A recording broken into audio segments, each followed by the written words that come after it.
Mesdames et messieurs, bienvenue à cette édition d'Agboville Direct de ce mardi 9 juin de cette année 2020. Au sommaire de cette édition, révision du listing des échanges électoraux 2020. Les choses ont commencé. Mesdames et messieurs, demain 10 juin 2020, les choses commencent. Alors, le préfet des régions de l'Agnébi-Tchassa, préfet du département d'Agboville, était aujourd'hui en concertation avec l'ensemble des sous-préfets du département d'Agboville pour préparer les échéances. Mesdames et messieurs, bien avant, rappelons qu'il était dans la sous-préfecture de Séchy pour constater le déroulement et l'engouement des populations quant à la confection des nouvelles cartes nationales d'identité, je veux dire les images dans cette édition. Toujours dans ce même chapitre de cette année électorale, le coordonnateur du RHDP de l'Agnébi-Tchassa, le président Pierre Ngoudemba, était récemment à Sikensi dans le pays Abidjan pour inviter les populations, j'allais dire l'ensemble des populations, à une mobilisation massive pour donner la victoire à son parti, le RHDP. Mesdames et messieurs, que deviennent les bâtiments de feu Nicolas Kwandiangba à Agboville? Notre équipe de reportage a fait un tour d'horizon des réalisations de notre regretté ministre du Commerce, des années de gloire de Félix Houphouët-Boigny. Les images également dans cette édition, dans le dossier Caméra dans la rue.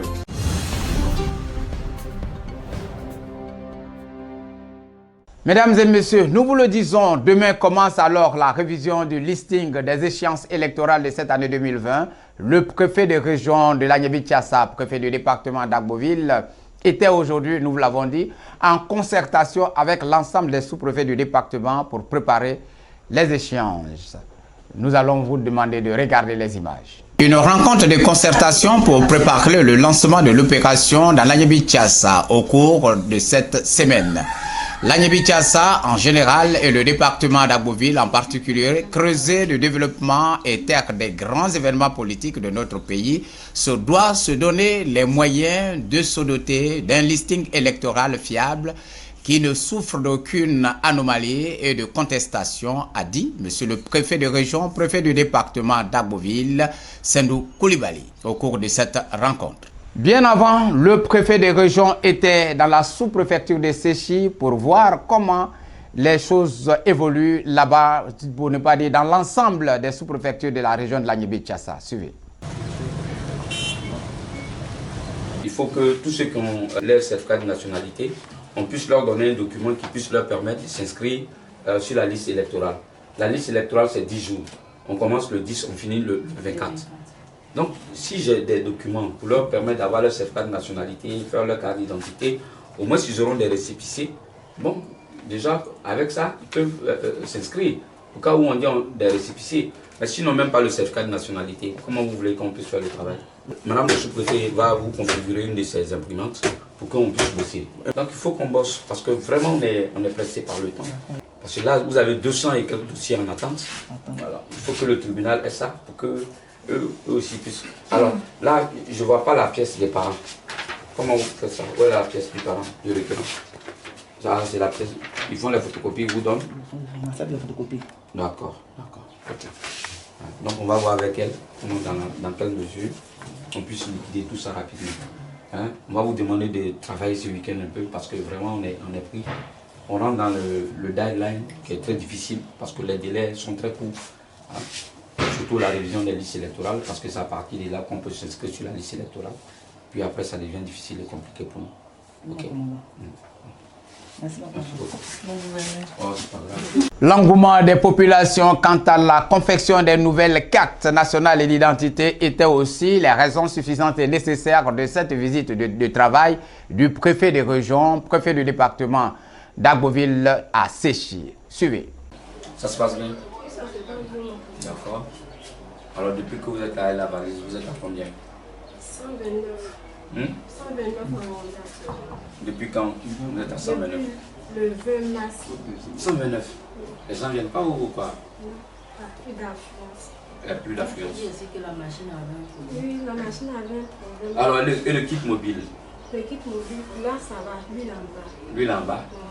Mais les 129, ça ne dépend pas partir de ce que lui là en haut. Ça c'est ce que moi j'ai envie. D'accord. Or, avec lui, son kit mobile, c'est un peu rapide. C'est plus rapide. Mais c'est normal parce que si les gens n'ont pas les certificats de nationalité, parce qu'on a plus de 200 certificats de nationalité en attente. Donc c'est avec ça qu'ils pourront venir vers vous pour faire les documents. Donc on va essayer d'accélérer à ce niveau-là pour que nous puissions être dans le time comme demandé. Il y a quelques difficultés mais qui vont se résoudre. On est en train de travailler là-dessus. Mais ça va maintenant le temps. Est-ce que la machine pose plus de problèmes Bon, actuellement ils essaient de régler. Mais comme il n'y a pas assez de pétitionnaires, je ne travaille pas, donc je ne peux pas trouver les anomalies qui se trouvent dessus. Ah bon? Ah, comme vous ne travaillez pas, donc vous pouvez faire une journée sans voir un seul individu. Souvent même 2 jours, même personne. On va regarder ça. 27 mars, j'ai commencé. Le 27 quoi? 27 juin? Le 27 mars, Ah, j'ai commencé. comme tu dis le 27. Avril ou bien mars? Ma base, j'ai signé, ouais. Donc depuis que j'ai commencé, c'est 4 personnes qui 4 personnes? Oui. Mon Dieu. Parce que ici, c'est le renouvellement qui est beaucoup. Voilà. Or, on nous dit, nous les agents qui avons fait là, ils n'ont pas fait le renouvellement, ils n'ont pas fait uniquement une nouvelle demande de modification. C'est ça. Ouais, donc c'est pourquoi on n'a pas assez de pétitions. D'accord. Ok. On a compris ça. On est en train de travailler dessus. Je pense que ça va aller. Vous allez avoir du monde bientôt. Ok? Poursuivant, mesdames et messieurs, le préfet des régions a rencontré les opérateurs avec les kits mobiles d'enrôlement. Voici les images. Non. Alors, vous en êtes avec le kit mobile que vous l'avez? Ici, on a 213. 213? Oui. Bravo. On attend déjà avant votre arrivée. Ici, les autres. D'accord. Pour l'instant, c'est pour la journée d'aujourd'hui? Oui, 5. Alors, vous êtes à combien par jour à peu près? Une moyenne de 10 heures par jour. 19. Sauf que c'est vous qui avez fait un peu. C'est bon. Je pense que ça va aller un peu plus vite. Alors, je vais demander à Madame le sous-préfet de regarder, de faire une politique pour un peu quel pays sensibiliser. En ce moment, les gens s'inscrivent en ligne, ils payent les timbres. Une fois qu'ils ont payé les timbres, il y a une équipe qui va venir en renfort, puis à Beauville. Et puis, on pourra, si on a une cinquantaine ou une trentaine de personnes, en plus de vous-même, une autre équipe va venir s'occuper et permettre aux uns aux autres de travailler là-dessus. Mais on a vu un peu le segment de blocage, on est en train de travailler dessus. Nous allons écouter les difficultés que rencontrent alors ces agents mobiles sur le terrain. Suivez. Mais il n'y a pas de difficultés. Quelles sont les difficultés que vous rencontrez? Bon, vraiment, ici, la service, c'est un avantage. La parole est plus rapide que moi, en 2 minutes, je peux prendre un pétitionnaire. L'entreprise, là, par exemple, l'hôpital, l'école, puis il y a des personnes de certain âge que je vais vérifier chez eux à domicile. C'est ça. Voilà. Donc, il fait ça, tout ça à pied. D'accord. S'il y a le moins, ça nous facilite un peu la tâche. Ça peut nous permettre plus de récupérer. Dans tel cas, Madame le sous-préfet est en train de mettre une stratégie en place. On va vous envoyer du renfort en plus de vous-même pour qu'on puisse aller un peu plus vite que ça. Donc, pour le problème du classement, on va regarder comment on peut quelque chose, un engin, pour vous permettre d'être un peu plus opérationnel. C'est vrai, ça va déjà s'arrêter ici dans le village. Oui. Ils sont deux ici, déjà dans les villages. Parce que vous êtes dans les villages, vous n'êtes que pour les renouvellements. Même si vous êtes dans les villages, il faut toujours la politique de paiement. Si les gens payent, même si on est dans le village, on peut programmer le village pour les nouvelles demandes, ainsi que pour les renouvellements. Si on sait quel est le nombre que vous avez dans le village, si l'information est bien passée, que les gens payent en avance, il ne faut pas attendre qu'on paye le même jour que vous arrivez. Voilà. Donc on va mettre cette stratégie et on va voir à terme ce que ça va donner. Le préfet de région Sendou Koulibaly a aussi rendu une visite d'inspection, devrait-on dire, aux agents de la sous-préfecture de Séchy. Les images. Chef Irène. Bon, la dernière fois j'ai vu que vous n'étiez pas en tenue, maintenant tout le monde porte la tenue. Hein? Alors, il faut porter vos tenues. Hein? Faites un travail remarquable. Vous faites quoi? Je fais l'état civil.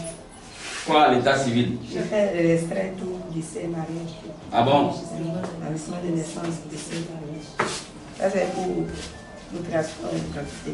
À l'opération spéciale? Voilà, Ah d'accord. les enfants. Ok. C'est elle qui reçoit les pétitionnaires et puis l'autre. Ah d'accord. Les agents ici remplissent. C'est les transcriptions. Les transcriptions, ça c'est Ça, c'est pour les déclarations. les déclarations de naissance. Ça c'est les transcriptions. Alors, où est la fiche de... Comment on appelle quand tu fais une transcription, quel est le premier élément que tu fais pour une transcription? Soit l'extrait est là, mais ça n'existe pas. Oui. Soit il a après la canonté, mais l'extrait est porté disparu. Mais le certificat de recherche infructueuse, qui fait ça? Ça, comme c'est une opération gratuite, nous n'avons pas demandé ça. On ne demande pas ça. Oui. Mais c'est ici.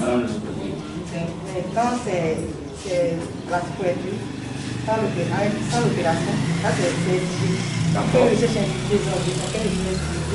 On vient en ça et puis on envoie ça à la justice. Alors, là quand tu fais, tu n'as pas de certificat d'âge physiologique. Oui. Donc comment tu fais? Ils ont envoyé un papier, c'est ça. Où est le papier qu'on a envoyé? Ils ont envoyé ça, on met ça. Dedans, le résultat des années, le résultat, on dit d'appliquer ça. Comme 3 index. D'accord. Alors ça vous remplissez pas? Non, ça on ne touche pas. Le médecin ne vient pas encore? Non. Madame, comment vous faites alors? Oui, en fait, ça vient d'arriver, c'est ce qu'on disait à la réunion la dernière fois. Ça, au départ, on ne nous avait pas demandé. Et je crois que T'as pas trop longtemps. c'est quand c'est le jour avant-hier que je l'ai envoyé. Seulement? Dans son dernier passage ici. Oui, je l'ai envoyé avec. C'est pour ça qu'on nous demandait d'attendre avant de transmettre au procureur parce qu'il y a le certificat L'âge physiologique. et puis il y a le document que la dame de l'unité nous a montré tout à l'heure. Il y a ça aussi à joindre. Voilà, parce que vous devez remplir ici l'attestation de non-inscription à l'appui le résultat d'âge physiologique. Mesdames et messieurs, la secrétaire de préfecture qui a accompagné le préfet de région dans cette visite d'inspection et de travail a saisi l'occasion pour donner des instructions à l'ensemble des agents de sous-préfecture et des mairies pour éviter les fraudes dans la déclaration et dans les recherches infructueuses. Voici les images. Je voudrais attirer, si vous permettez, Oui. comme vous êtes le chef d'état civil, en temps normal, en dehors de cette opération spéciale-là, il n'y a pas que la recherche infructueuse que vous devez traiter. Il y a le certificat de non-inscription dans les registres. C'est différent de la recherche infructueuse. C'est ça. La recherche infructueuse, c'est que le monsieur il a envoyé un extrait de naissance. Et l'extrait a existé. L'extrait existe. Mais quand vous cherchez dans les documents, vous ne le trouvez pas dans les registres. Vous lui faites une recherche infructueuse. Ça veut dire que vous avez fait des recherches, c'est infructueux. Maintenant, il y a des gens qui sont nés, qui n'ont jamais déclaré à l'état civil. Eux, ils vont aller en justice pour les faire. Donc, dans les documents que vous allez transmettre à la justice, il y a le certificat de non-inscription à l'état civil. Qui dit qu'ils ne sont pas inscrits à l'état civil. Oui, Voilà. ça c'est... Et vous prenez ça, ça va en justice. Parce que c'est des garde-fous. Si on ne fait pas ça, il y a des gens qui vont venir diminuer leur âge en passant par vous, par exemple. Donc, il faut faire un certificat de non-inscription à l'état civil. Ça vous prouve qu'on envoie en justice. Bon, c'est bon? Beaucoup de courage.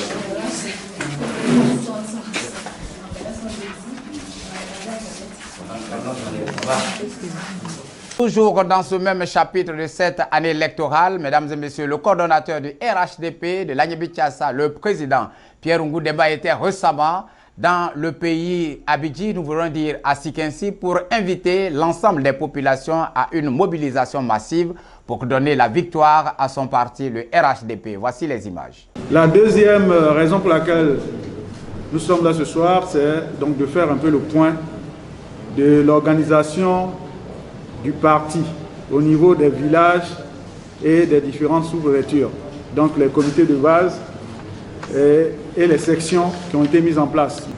Et enfin, nous allons ensemble examiner la meilleure façon de nous préparer pour que nos parents puissent être le plus grand nombre possible sur le fichier électoral pour les échéances futures. C'est avec beaucoup de joie et de bonheur que je me retrouve toujours devant mes parents ici à Sikensi. Vous savez, la première fois où je suis venu dans cette salle, entouré de mes frères que vous voyez, je vous avais dit une seule chose. Nous voulons humblement nous mettre ensemble nous mettre à votre disposition pour qu'ensemble nous puissions faire le développement de notre région, de nos différents départements. Une fois encore, le président Pierre Ngudemba, coordonnateur du RHDP dans la Niébi-Tiassa, s'est fait le devoir d'appeler les fils et filles de la région de la Niébi-Tiassa à attendre raison pour s'unir autour de l'idéal de paix et de développement, loin des griefs et des intérêts des chapelles politiques. Pierre Ngudemba. Parce que nous avons constaté que nous avons pris beaucoup de retard. Jadis, région prospère, jadis, pionnier de l'histoire de notre pays, on a pris beaucoup de retard par nos divisions. Et, chers parents, chers militants, vous nous avez non seulement écoutés, mais vous nous avez fait confiance. Grâce à vous, aujourd'hui, nous sommes à la tête de la région de la Niébi-Tiassa. Grâce à vous, le RHDP, le parti qui nous a présenté à la région de la Niébi-Tiassa. Mais lorsque nous avons mis les pieds dans cette salle, nous avons mis les pieds dans les différents villages. Quand nous avons parcouru la liste des besoins de nos parents, nous avons compris que nous avons plus que maintenant besoin d'être ensemble pour être forts, pour pouvoir non seulement traiter les questions qui sont soulevées, mais le faire à votre satisfaction. Parce que on ne peut faire le bonheur de quelqu'un malgré lui. Il faut que nous soyons avec tout le monde, avec tous nos parents, pour que nous puissions adresser ces différentes questions.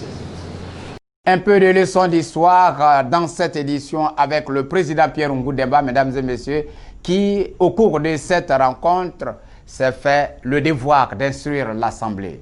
On l'écoute. Nous avons assisté depuis des années à la création de plusieurs partis en Côte d'Ivoire. Dieu merci, on a aujourd'hui l'expérience de la gestion de la gouvernance du pays par la quasi-totalité de tous les partis.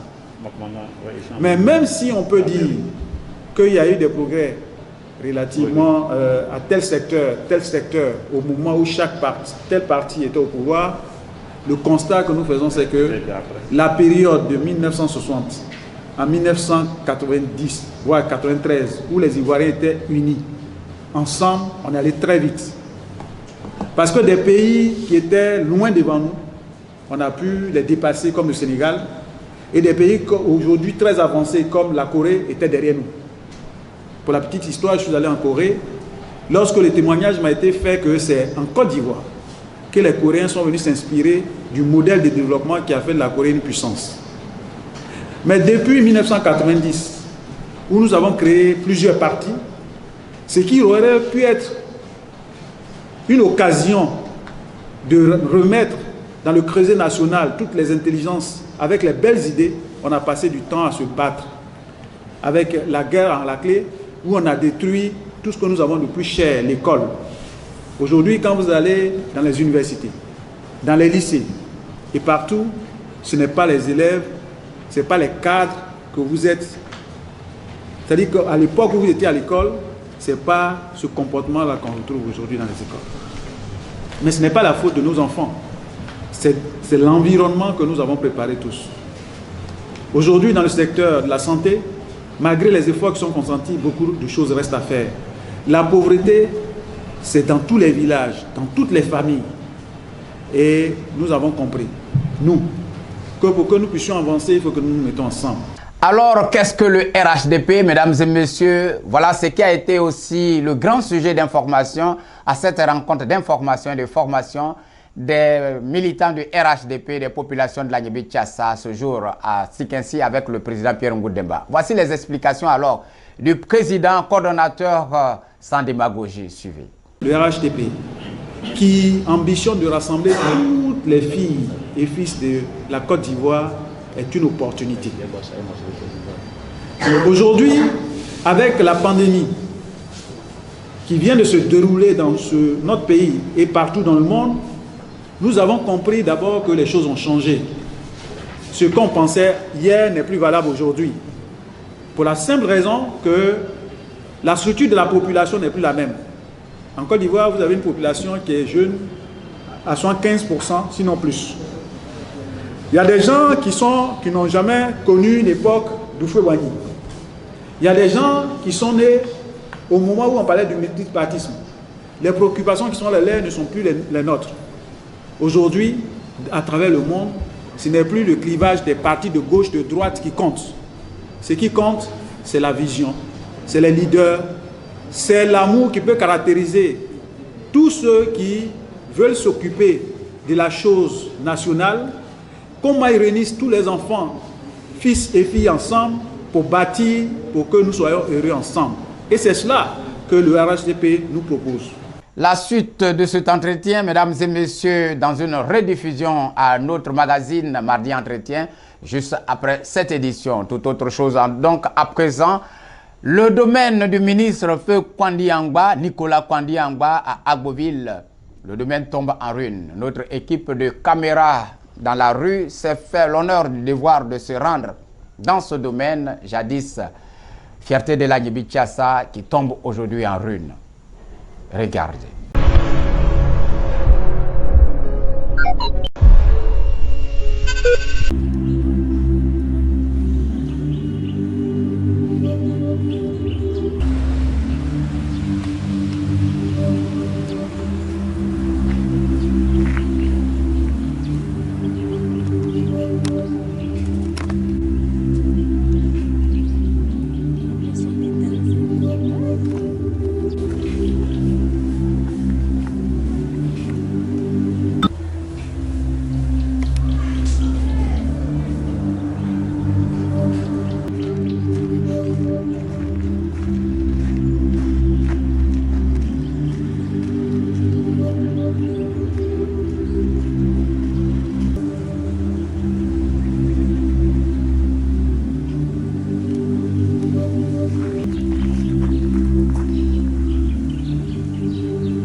Parti pour ce domaine, mesdames et messieurs, le vent de la fortune a conduit l'équipe de reportage, l'équipe de caméras dans la rue à découvrir ce qui devrait être le quartier Kwandiangba, un quartier abandonné tout aussi comme l'immeuble Nicolas Kwandiangba dans ce quartier. Je vous demande de regarder. Et oui, mesdames et messieurs, sans commentaire.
On monte.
Comment il s'appelle? Nicolas Kwandiangba. Ministre de la commerce. Vous êtes content de voir ça comme ça, abandonné? Nous ne sommes pas contents. Je vais terminer parce que, bon, il n'y a pas de moyen. Madame. Oui, allez-y. C'est une grande maison qui devait terminer. Bon, vu qu'il n'est plus, bon, peut-être que les parents n'ont pas l'idée qu'il a fait une maison, on ne sait pas. Bon, c'est une maison inachevée. Vu la situation des élèves que nous sommes, nous habitons là. Nous ne sommes pas contents de la famille. Nous ne sommes pas contents parce que nous-mêmes, on s'est dit que si demain, grâce à notre connaissance, si on arrive à être quelqu'un de grand, on peut venir même acheter la refaire. Donc pour l'instant, nous sommes encore élèves. Laquelle nous sommes là. Sinon, nous ne sommes pas contents de voir une très belle maison comme celle-là. Voilà, mesdames et messieurs, ici ainsi prend fin cette édition. À demain pour une autre édition seulement, si Dieu le veut.